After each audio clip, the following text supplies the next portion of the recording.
আন্দোলনকে ধন্য করেছেন। আমাদের দেশ বরেণ্য রাজনীতিক বিএনপির জাতীয় নির্বাহী কমিটির জাতীয় স্থায়ী কমিটির অন্যতম সদস্য, পরিচ্ছন্ন একজন রাজনীতিক, আমাদের জাতীয় ফোরামের অন্যতম পরিচিত মুখ জনাব ডক্টর মঈন খান আমাদের আজকের অনুষ্ঠানের বিশেষ অতিথি হিসাবে আমাদেরকে ধন্য করেছেন।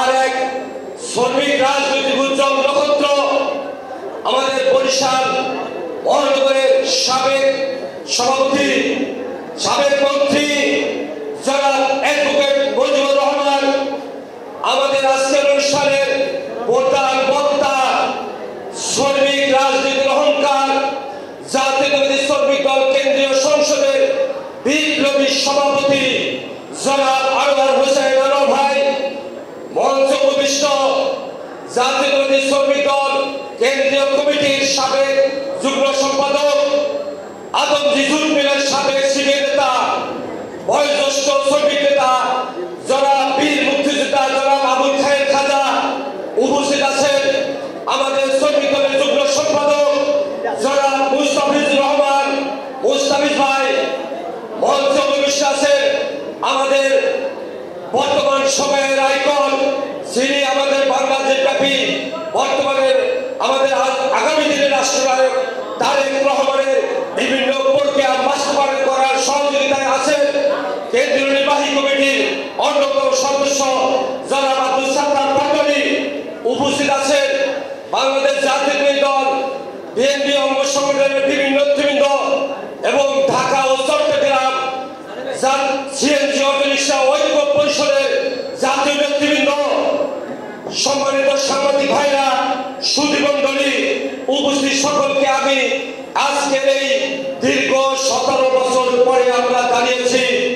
আপনারা জানেন এই জাতীয়তাবাদী সিএনজি অটোরিকশা শ্রমিক দল 2001 সালে যাত্রা শুরু করে, সেই যাত্রা শুরু করে প্রতিষ্ঠাকালীন সভাপতি জনাব আব্দুর রহিম ভাই আমাদের মধ্যে আছেন, আশরাফুর রহিম ভাই, এবং প্রতিষ্ঠাকালীন সভাপতি এবং আমাদের প্রতিষ্ঠাকালীন সেক্রেটারি সাহেব মারা গেছেন, আমরা ওনার রুহের মাগফিরাত কামনা করি।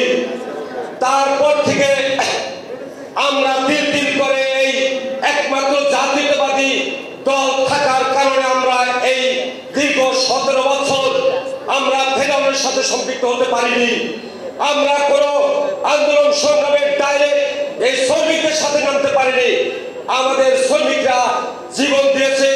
এই 36 জুলাইও এই সিএনজি অটোরিকশা শ্রমিক দলের নেতারা জীবন দিয়েছে, আহত হয়েছে। আমরা এই শ্রমিকের আন্দোলনে এই দীর্ঘ পথ পরিকল্পনায় মাঠে আছি, মাঠে ছিলাম, মাঠে থাকবো, দাবি আদায় না হওয়া পর্যন্ত আমরা মাঠে থাকবো ইনশাআল্লাহ। প্রিয় নেতৃবৃন্দ, আজকে আমাদের বিশেষ সাধারণ সভা, আজকে নির্বাচন কমিশন গঠন হবে। আমরা বক্তব্য আমাদের প্রধান অতিথি সাহেবের কাছ থেকে শুনবো। আমি শুধু আমাদের এই শ্রমিক, এই সিএনজি ড্রাইভারদের একটি প্ল্যানের দাবি আছে, আমরা সেই দাবিগুলো আমরা আজকে অতিথির সামনে, বিরোধ সাংবাদিকদের সামনে তুলে ধরবো, যাতে করে আমরা এই ঢাকা শহর নয় সারা বাংলাদেশে CNG driver, lakh lakh CNG driver আজকে আন্দোলন করছে তাদের দাবি আদায়ের জন্য। আজকে জাতীয় নেতৃবৃন্দ, আপনাদের সম্মুখে আমরা কিছু দাবি, আমরা যেটা মাঠে থাকবো সেই দাবিনামা পেশ করছি। যে ঢাকা মহানগরে যে শ্রমিকদের একটা নির্দিষ্ট বিআরটি কর্তৃক নির্ধারিত ভাড়া হচ্ছে 900 টাকা, কিন্তু ঢাকা শহরে এই সিএনজি একাধিক শিফটে চালায়, কিন্তু তারপরও তারা সিএনজি ভাড়া নেয় ন্যূনতম 1500 টাকা বা 1200 থেকে 1500 টাকা, ডাবল শিফটে চালায় এবং তারপরও নির্ধারিত 900 টাকায় কোনো ড্রাইভার দেয় না, ড্রাইভার থেকে দেয় না। কোনো কথা বললেই চাবি নিয়ে যায়, মামলার হুমকি দেয়। আমরা এর তীব্র প্রতিবাদ জানাই এবং আমরা 900 টাকা বাস্তবায়ন চাই। বিগত তত্ত্বাবধায়ক সরকারের সময় ঢাকা মহানগরের এই সিএনজিদের 5000 গাড়ি অনুমোদন হয়ে আছে, কারণে সেই গাড়ি দিচ্ছে না। চট্টগ্রাম মহানগর সে 4000 গাড়ি অনুমোদন হয়ে আছে, সেখানেও দিচ্ছে না। আমরা সেই দৈবাত শক্তিকে ভেঙে আমরা আমাদের নেতৃবৃন্দদের সহযোগিতায় আগামী দিনে আমরা এই আমাদের দাবি বাস্তবায়নের জন্য 5000 সহ আরো 15000 ঢাকা শহরে, চট্টগ্রামে 4000 সহ আরো 10000 গাড়ি অনুমোদন আশা করছি। নেতৃবৃন্দ, সিএনজি অটোরিকশা সারা দেশের হাইওয়ে খুলে দিতে হবে, যেখানে বিভিন্ন গাড়ি সারা দেশে হাইওয়ে সিএনজি চলাচলের জন্য সরকার অনুমোদন দেয়নি। আমরা এই সারা দেশে হাইওয়েতে সিএনজি চালানোর জন্য আমরা আপনাদের অতিথির কাছে আমরা আশা প্রত্যাশা করছি। আমরা সারা দেশে সিএনজি অটোরিকশার জাতীয় ভিত্তিক নীতিমালা করছি। কেন সিএনজি অটোরিকশার জন্য শুধু ঢাকা এবং চট্টগ্রামের নীতিমালা আছে, জাতীয় ভিত্তিক বাংলাদেশ ব্যাপী নীতিমালা নেই। আমরা বাংলাদেশ ব্যাপী নীতিমালা চাই, কি বলে? এবং সিএনজি ড্রাইভারদেরকে রিকোজিশন নামে তাদেরকে প্রশাসন নিয়ে যায়, তাদের ন্যূনতম মজুরি দেয় না। আমরা সেই চালকদের মজুরি এবং গাড়ি সিএনজি চালকদের ফ্রি চিকিৎসার ব্যবস্থা করার জন্য আমরা নেতৃবৃন্দদের কাছে দাবি জানাচ্ছি। ফ্যাসিস্ট সরকার অর্থাৎ অবৈধ হাসিনা সরকার কর্তৃক গঠিত সিএনজি অটোরিকশার দৈনিক জমা ভাড়া পুনর্নির্ধারণ কমিটিতে দালাল শ্রমিকদের করা হয়েছে। ওই দালাল শ্রমিক নেতাদের বাদ দিয়ে সেখানে এই জাতীয়তাবাদী ভাবাপন্ন নেতাদেরকে সম্পৃক্ত করতে হবে।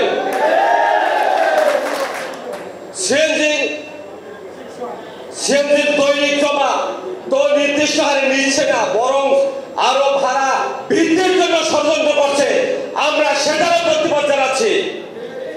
সড়ক পরিবহন আইন ফ্যাসিস্ট হাসিনা কর্তৃক সড়ক পরিবহন আইন 2018 বাতিল করে গণতান্ত্রিক শ্রম আইন করার জন্য আহ্বান জানাচ্ছি। ঢাকা মহানগরে অবৈধ সিএনজি চলে হাজার হাজার, এই অবৈধ সিএনজি বন্ধ করতে হবে। কথায় কথায় সিএনজি চালকদের মামলা দেওয়া, ডাম্পিং করা, এগুলো চলবে না।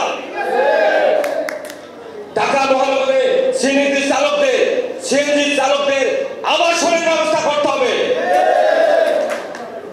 সারা দেশে বিআরটি কর্তৃক চালকদের সহজ শর্তে ড্রাইভিং লাইসেন্স দিতে হবে, কোনো পুলিশ ভেরিফিকেশন করা যাবে না। আমরা এই 12টি দাবিনামা আমাদের জাতীয় নেতৃবৃন্দদের কাছে আমরা উপস্থাপন করলাম।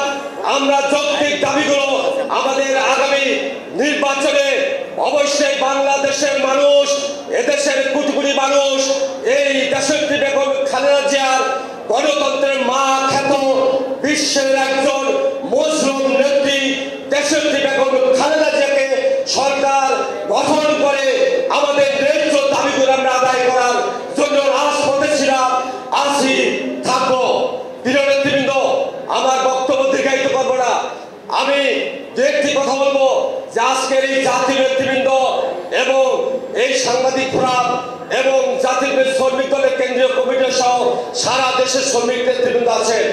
আমাদের যে যৌক্তিক দাবিগুলো আমরা উত্থাপন করলাম, আমরা এই জাতীয়তাবাদী দলের শ্রমিক সংগঠন, আমরা জাতীয় শ্রমিক দলের পাশে থেকে এই দেশের গণতান্ত্রিক ভোটে নির্বাচনের মাধ্যমে আমরা বিএনপিকে ক্ষমতায়ন সর্বোচ্চ চেষ্টা করব। এই পর্যায়ে আজকে আমাদের মধ্যে বিশেষ করে শ্রম অধিদপ্তরের প্রধান উপপরিচালক এবং সহকারী পরিচালক মহোদয়গণ আছেন। জনাব মোহাম্মদ হোসেন উপপরিচালক শ্রম অধিদপ্তর প্রধান কার্যালয় ঢাকা,